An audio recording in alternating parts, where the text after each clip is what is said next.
Hey everyone, and welcome back to the channel.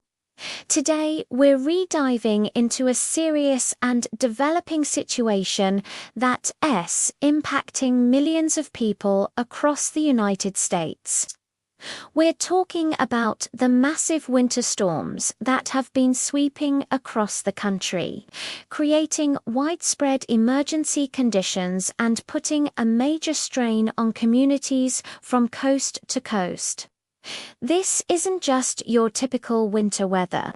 We're seeing historic levels of snow, ice, and dangerously low temperatures that are breaking records and pushing infrastructure to its absolute limit. So, what exactly is happening?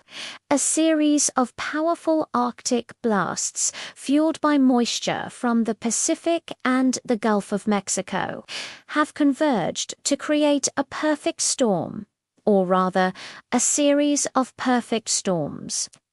We've seen everything from crippling blizzards in the Midwest and Northeast to unprecedented ice storms in the South. States that rarely see this kind of severe winter weather are now grappling with conditions they are simply not equipped to handle. Think about it. Cities in Texas, Louisiana, and Mississippi are facing icy roads, frozen pipes, and power outages on a scale they haven't experienced in decades, if ever. The impacts are staggering. The most immediate and life-threatening concern is the loss of power. Millions have been left in the dark and cold as ice weighs down power lines and high winds topple utility poles. When temperatures plummet to single digits or even below zero, a home without heat becomes a dangerous place very quickly. We're hearing heartbreaking stories of families huddling together for warmth, using their cars to charge phones, or burning whatever they can find just to stay warm. This is a life-or-death situation, and the strain on the power grid is immense.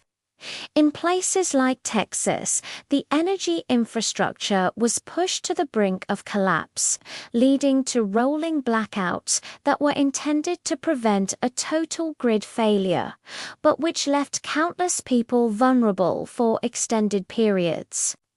Beyond the power outages, travel has become nearly impossible and incredibly dangerous in many regions. Major highways have been shut down, leaving truckers stranded and supply chains disrupted. This means that deliveries of food, medicine, and other essential goods are being delayed, creating another layer of crisis. Airports have cancelled thousands of flights, leaving travelers stuck far from home. On a local level, roads are coated in thick sheets of ice, making even a short trip to the grocery store a treacherous undertaking. First responders are facing immense challenges, with emergency vehicles struggling to navigate the hazardous conditions to reach those in need. This crisis also highlights a critical issue of infrastructure and preparedness. Many of the hardest-hit areas, especially in the South, lack the resources that northern states take for granted, like fleets of snowplows and salt trucks. Homes are often not insulated for such extreme cold, and pipes are not buried deep enough to prevent freezing. When pipes freeze and burst, it not only causes extensive water damage to homes, but also puts immense pressure on municipal water systems. We've seen numerous cities issue boil water advisories because treatment plants have lost power or are dealing with widespread pipe breaks, leaving residents without safe drinking water on top of everything else. The human element in all of this is what's truly front and center. Communities are pulling together in incredible ways. We see neighbors checking on the elderly, people with four-wheel drive vehicles offering rides to essential workers, and local businesses opening their doors as warming centers. Social media has become a vital tool for organizing wellness checks and sharing resources. It's a powerful reminder of human resilience and kindness in the face of adversity. At the same time, the situation exposes deep vulnerabilities. Low-income households and unhoused populations are always the most at risk during extreme weather events. They often lack the resources to evacuate, weatherize their homes, or cope with unexpected expenses. So, what can you do if you're in an affected area? First and foremost, prioritize your safety.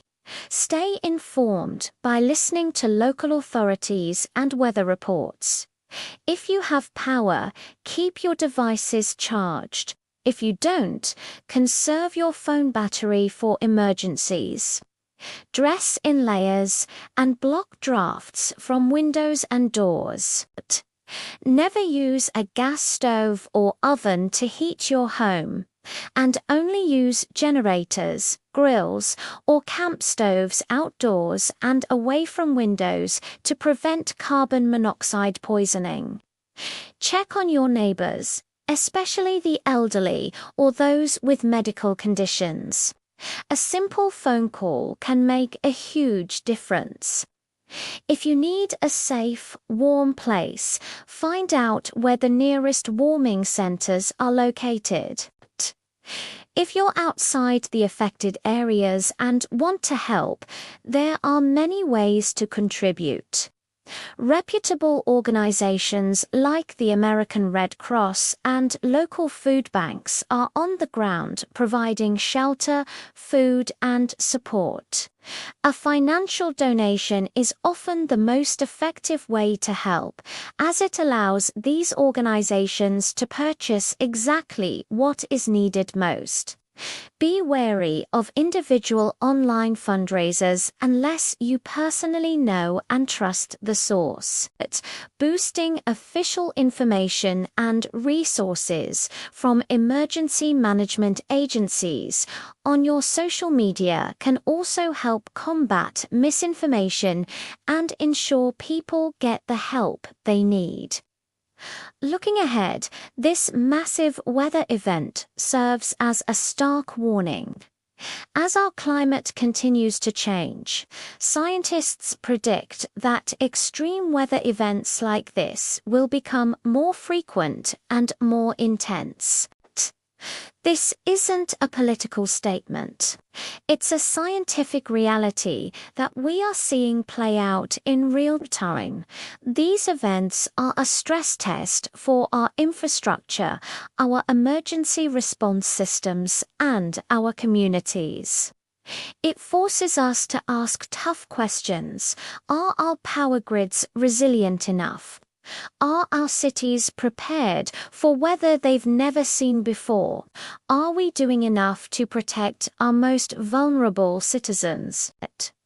The recovery from this series of storms will be long and expensive, but the lessons we learn from it must lead to concrete action and investment in building a more resilient future.